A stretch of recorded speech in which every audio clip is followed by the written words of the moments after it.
Cool demo. That's cool. What'd you think?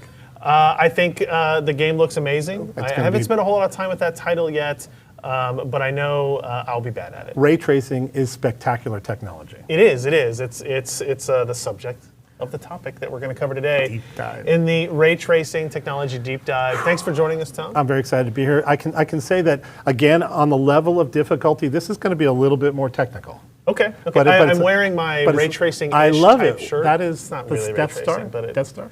It's dark side of the That's No Moon. I love it. Come on, it's good. I love It's it. good. I love it. All right, so we've talked about XeSS. Yes. That was an earlier deep dive that we went into. Yes. Now we're going to do ray tracing. Yes. All on Intel Arc graphics. Absolutely. Let's start talking about it. Okay. Well, we got to have a few slides about what is ray tracing, right? Of course. So I'm going to go ahead and try to talk through what's happening here. So this is where we all know and are comfortable. This is rasterization.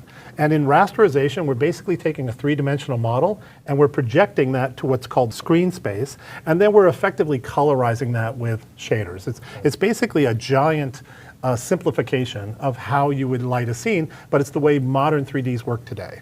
Now, ray tracing is very different. Some people call things ray tracing. It's really an algorithm called path tracing. Now, this algorithm is taking from the camera's perspective and imagining rays of light that are coming or projected out of the camera going through this grid of pixels, and then try to calculate what location would it intersect, what triangle would that ray hit, and then based on the color of that triangle, you can kind of calculate what the pixel color should be. Got it. And this is interesting in that this is going kind of backwards reverse of how the real world works, Exactly. is we're path tracing into light sources as opposed to from. Exactly. Yeah. So normally light hits things and it bounces and eventually it hits your eye or your camera. Yeah. In this case, to simplify things, we're projecting forward from the camera. Got it. Yeah. So that is ray tracing, or what some people call path tracing. Now the next step is kind of interesting. It's a combo, and we call it a hybrid rendering. Now in this case, you start by rasterizing the scene, which generates sort of a base image. But that base image doesn't have everything. It may not have good reflections. It may not have good shadows. So then you, in a parallel render, actually generate additional data and you fuse it together. So that's called hybrid rendering. Okay. Now if you look at all three of these together, where we start with, say, rasterization, and then to ray tracing and hybrid rendering, they're all just different ways of doing the same thing, which is trying to draw those game frames. And I assume these three have different pros and cons across why you would do one or the other. Absolutely. Like, for example, rasterization is just stupid quick, right? It is really, really fast. Ray tracing is very difficult. If you wanted to draw an entire scene doing nothing but ray tracing, it would be pretty slow, right? Because you've got to get lots of different samples of light to color just one pixel. Okay. And this hybrid rendering is something that's sort of emerged in the middle. There's parts of the scene that I can get a really good job done with rasterization, but these other things like reflections and shadows and maybe even ambient occlusion, you really do want to get more accurate. I think we have a view of what that looks like. Yeah, let's take a peek. Combining rasterization and ray tracing. Yeah, on this picture, what we're saying on the top is like rasterization, right? You're taking geometry and shader programs and you're rendering normal images. Yep. On the bottom is ray tracing. So it's at the same time as raster, it's doing its own, it's searching and it's generating its own light-based image. In this case, on the top, we do everything except this window looks kind of flat, right? You can see down here, it's kind of not a great looking window. But then on the right-hand side, we actually calculate a reflection. So the ray tracing unit sends a ray into this area, and it looks at what geometry did I hit inside that scene and calculates the color because it's bouncing off of the reflective surface. And if you look what's happening, they're being fused together post. It's really amazing, yeah. Okay. And the question is, how do you do that ray tracing image? It's another one of those moments that's going to be rocket science. Because if your first step might be to say, I have a ray, I have a bunch of geometry. All I have to do is figure out which triangle does that ray hit, and whatever color that triangle is, that's my base, and I'll take light and I'll figure out what light hits that triangle. That's what ray tracing is really doing, but it's horribly slow. So some smart people have figured out the right way to do this is called bounding volume hierarchies. And what you're going to do is you're going to draw boxes around geometry dynamically so that you search through the boxes to try to find the target triangle. Rather than searching all triangles, you search a small collection of triangles at the end of these boxes. Going down a data tree of Going down it's exactly a data tree. Okay, so I have an illustration of what that might look like. So this poor bunny is basically getting targeted by a ray. And what's happening is the ray is traversing this hierarchy incrementally, right? We start with the highest box that includes all of the bunny, and then the basic decision is, okay, there's lots of boxes at this next layer. This green box that I highlighted is the one that the ray actually intersects. So now tell me about the boxes inside that, and it finds a bunch of boxes, then it says, hey, find the next layer, find a bunch of boxes, and it gets smaller and smaller and smaller until it finally gets to a leaf. And at the leaf, it finds, hey, there's a bunch of triangles. Leaf of the data tree of the BBH, in this case, right? The geometry of the bunny. Exactly. So think of it as the bounded volume hierarchy is boxes, and at the end it says, hey, there's a bunch of geometry that's contained inside of this smallest box. Go look at these triangles to see if the ray hits. Okay. Okay, so it's a pretty interesting thing. So let's take one more shot at the bunny, and let's traverse the hierarchy one more time. And you can see this one's coming in. It kind of wings him a little bit, getting deeper into the tree, eventually lands in basically the back of his bunny. That little triangle right here is discovered, and went through like 4 or 5 different boxes to find that triangle. Okay, the cool part is, this you could almost write down a program and you could do this in a shader.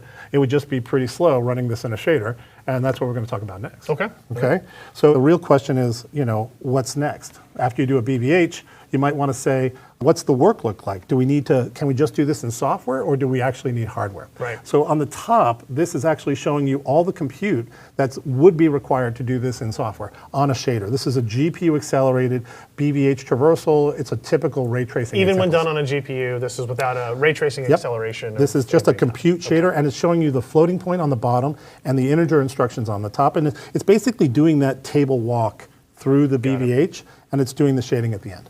Now, in our design, with our accelerated structure, all the while our hardware is active, the XE cores are still doing some floating point, but you can see using the accelerated structures, it's just much, much, much faster. Good. So the question is, what are these acceleration hardware pieces? How does that all come together? Well, let's go back to our architecture. We've already talked about this a few times. XE cores are the fundamental compute unit. They've got a vector compute called the vector unit, and they've got a matrix compute called the matrix engine, and all of that is just how you do normal rasterization. There's a bunch of graphics fixed function down there that completes the feature set that you need to do for rastering. So things like sampling your textures, a little bit of geometry coloring, rasterization. This is how graphics work today. You've got a lot of compute, and then you've got some fixed function that's shared across the XE cores. And this fixed function has been developed, again, over those decades of how do I make rasterization faster, to fake all these other effects and lighting. Absolutely. And it's very complicated because you're doing like depth and you're reading textures, and it's complicated stuff. And over the years, this is the collection of hardware that the industry has figured out is necessary to run well. Okay, the same thing is happening with ray tracing. So the way to think about it is, our ray tracing is kind of affiliated with XE cores because there's cooperative computing happening at the same time. You need XE cores to kind of initiate rays, and you need XE cores to shade rays. It's a very complicated dance, if you will. So we associate our ray tracing hardware with each XE core. Okay, so the 2 things you need are you need box intersection logic. Remember, we're going through this BVH structure looking at box intersections. And you also need triangle intersection logic. Because if you remember, when you get down to that leaf, the last thing you do is go and you tell me all the triangles. So those are kind of like basic functions, and I'd say that some people just do these things. And these can lead to very high peak rates of, like, if I have 1 billion places to do box intersection, I get 1 billion box intersections. But you need more than that to get a high performance ray tracing solution. And so that's what we did. We're out there doing our stuff. And now, instead of just doing sort of triangle and box intersections, we've created what's called a traversal pipeline. And I'm going to have to talk a little bit more about this. A little bit, yes. Yeah, because it's much more complicated. It's much more optimized for throughput rather than peak rates. And not just that, we have 2 of these traversal pipelines per XE core. Yeah, and lastly, we have what's called a BVH cache, which is a set of dedicated memory that stores partial results and partial, kind of parts of that BVH table that we talked about. All right, so there's lots of logic here. There's lots of stuff happening, and I'm going to show you how it works in just a minute. Let me go ahead and give you a couple of peak rates. So if you think about it, we do 12 box intersections per cycle, and we do 1 triangle intersection per cycle per core. Right? Okay. So depending on your clock rate. Do the math. Do the math. If you want your frequency, you can get to the peak box intersections per GPU. And triangle intersections. Yeah. And I just didn't put it on here because we don't really want to talk about our final clocks and our how many cores and all this stuff. That'll come later. But think about it for the ray traversal pipeline acceleration peak numbers. There you go. Okay. All right. So the question is, how does it work? Well, all of that extra stuff, the caching and the multiple RTUs and the full asynchronous pipeline, all that stuff delivers real performance. This is showing you effectively the 3D Mark ray tracing feature test. And you can see that we're at 1.29 versus 0.8 or 0.86 for NVIDIA's 3060, and these are gigasamples per second. Okay, so this isn't a frame rate, this isn't a relative performance comparison. These are 1.29 gigasamples per second. Exactly. Gigasamples is kind of like gigarays per second, but each sample can generate multiple rays, so it gets kind of complicated. Okay. Yeah, so what we're basically looking at impressive performance results. A pretty high number relative to 3060. Yeah. Okay. Now, the second question is, okay, is that all you need? And it turns out there's one more chunk of secret sauce. No, still not enough? There's more that you need, and this is going to be a little bit more complicated. It's called the thread sorting unit. All right. Okay, any guesses? Probably sorts threads. Sorts threads, exactly. But what threads? This is where things are a little bit funky. So the problem is when you're doing ray casting or ray tracing, you're basically searching the BVH hierarchy and you're landing on a triangle. Now, each of those triangles has different shaders associated with it. It might be different objects, it might be different materials, and all of those shaders are just sort of suddenly discovered. But you have this massive pile of work in front of you. You need to shade all of these triangles to figure out what to do next. Okay. Sometimes you're going to I'm done casting, please shade a color. Sometimes it's going to be, I need to cast another ray. Or sometimes it's, I need to terminate this ray. So you've got a pile of work in front of you, and if you just sent that off to the XE cores, some would go quick and some would go short, and that's what I'm showing here with this sort of coherency. Lanes are happening inside of each XE core, and if you have things only going a little bit, then all of this time on that XE core is basically wasted, right? You want all of your XE cores to be running fully saturated all the time. And to fix this, what you need to do is put the things that are long together. Okay. If you put the threads that are long together and the ones that are short together, then you can fully utilize your XE cores. Okay. So the way that looks is something like this, right? You take all this jumbled independent ray data, you go through the sorting of like what type of materials is it, and then you can actually execute in the XE cores. So the different colors here represent similarities of the shader that the ray is resulting, or whatever the work is at the end of that. You're exactly right. We searched through all the BVH, we found the triangles, we got a whole list of triangles that we need to shade, basically figure out what to do with next.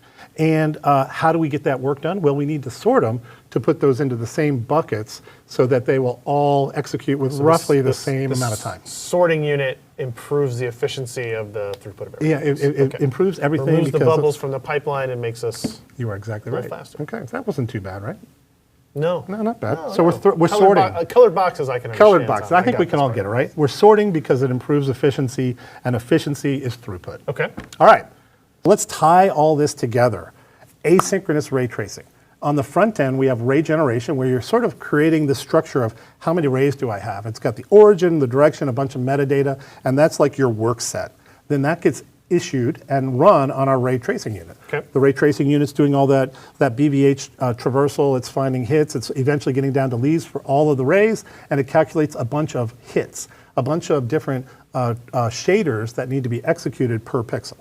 Okay, now the shaders are all going to be different types, and that runs into our thread sorting unit that puts them into sort of coherent groups. Organizes. And the coherent groups are sent back to the XE unit, the XE core, where they're shaded, and then the final result either issues additional rays, or it retires rays, or it colors pixels. Okay.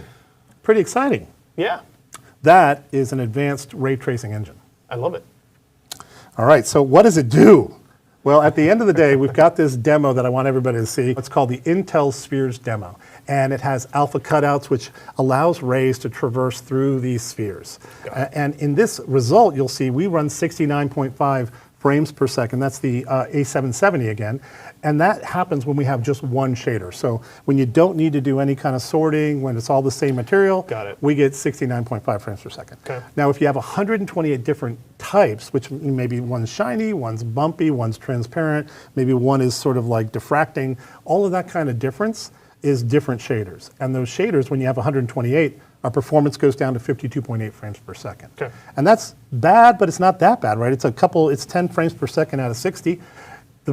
And this is as good as it is because of our thread sorting unit. If you compare that to comp, they're starting out at 33.9 and they go down to 21.6. So it's a much larger relative performance decrease because of that it's variability of the kind of the I won't say randomness, but results of the ray tracing. Yeah, and more different materials will increase this difficulty, right? Right.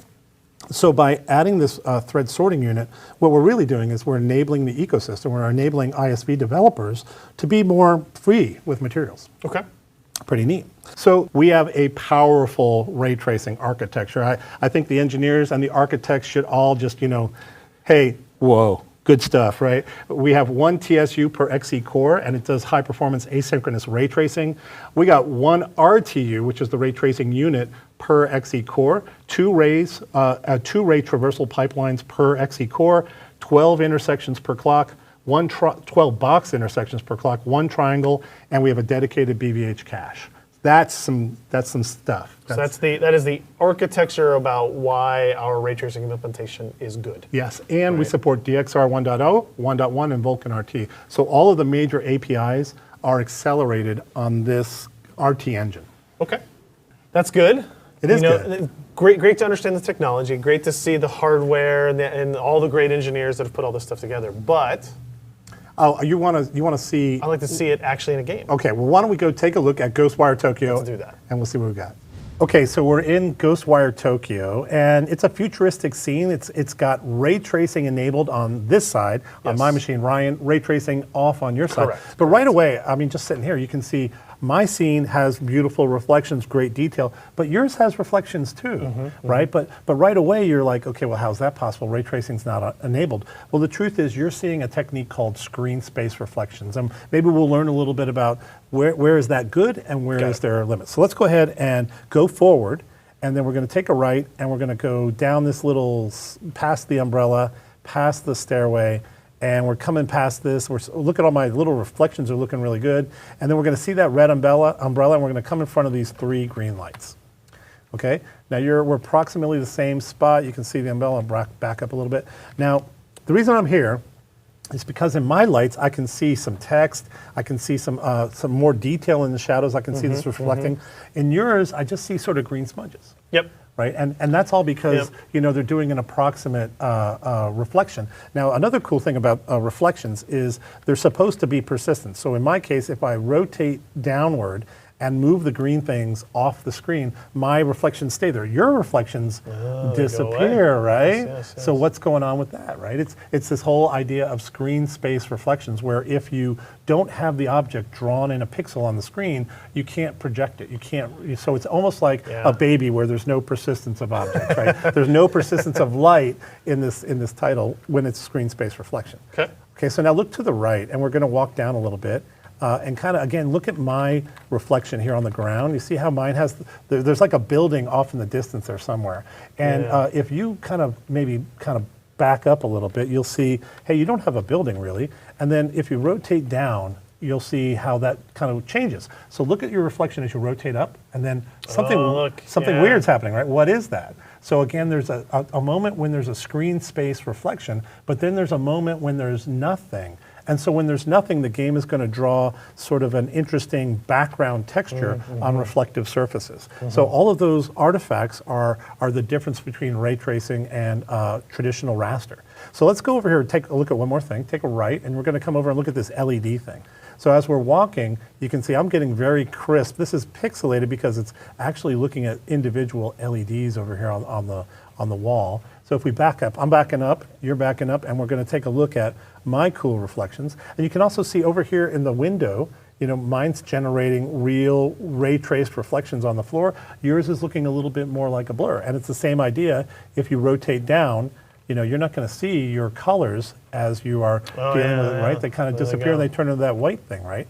It's just a little bit jarring to have your reflections disappear. Got it. Okay, so that is the difference between real ray traced quality, and on Ryan's machine, it's using traditional rasterization screen space reflection.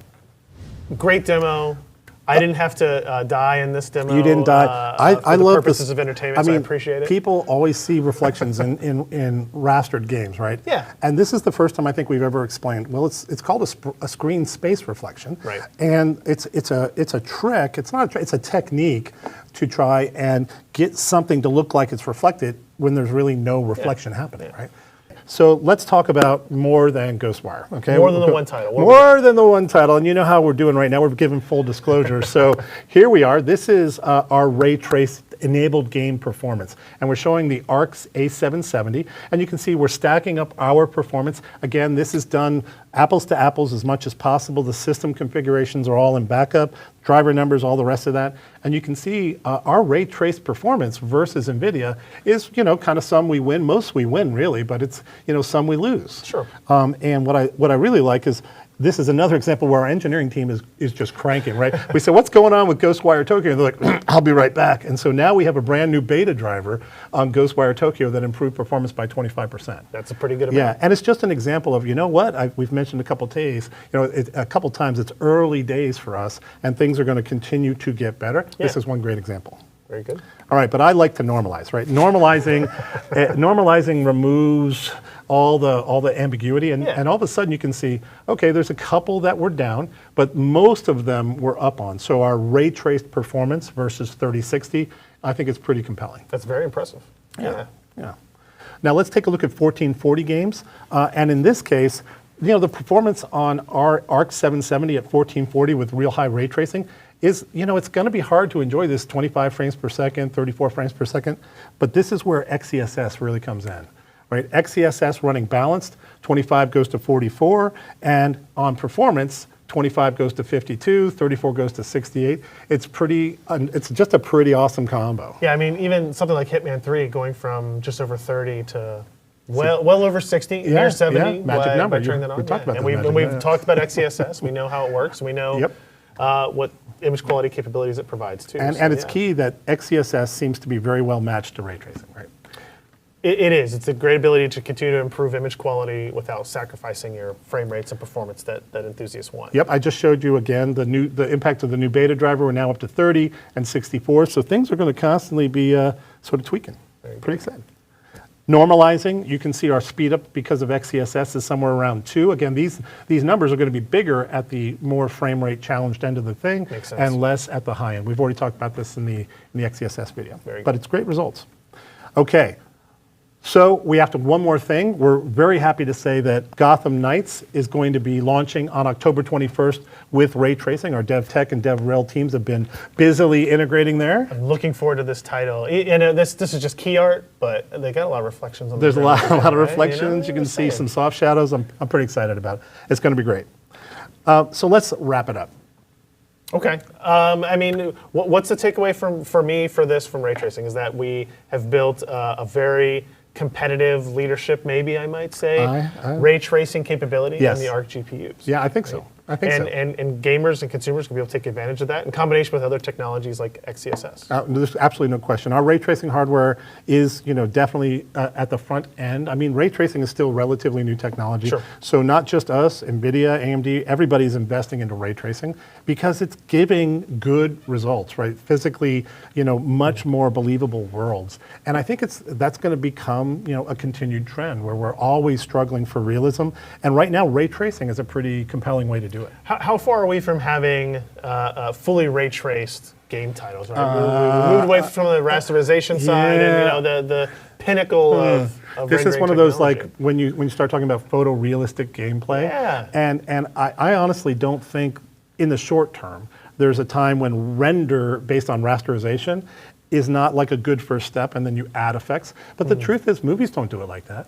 Movies do fully ray traced scenes, but they're running, weeks. Definitely not real time. Yeah, but it's not like impossible to imagine today, Right. but it's just not anytime soon. And furthermore, it's not ever clear that in a power-constrained world, you'd really want to spend all your power on ray tracing. There's all these kind of interesting combos that I think are going to come and get much better before we shift to, say, a path-traced game environment. Okay. Yeah. Super interesting. Yeah.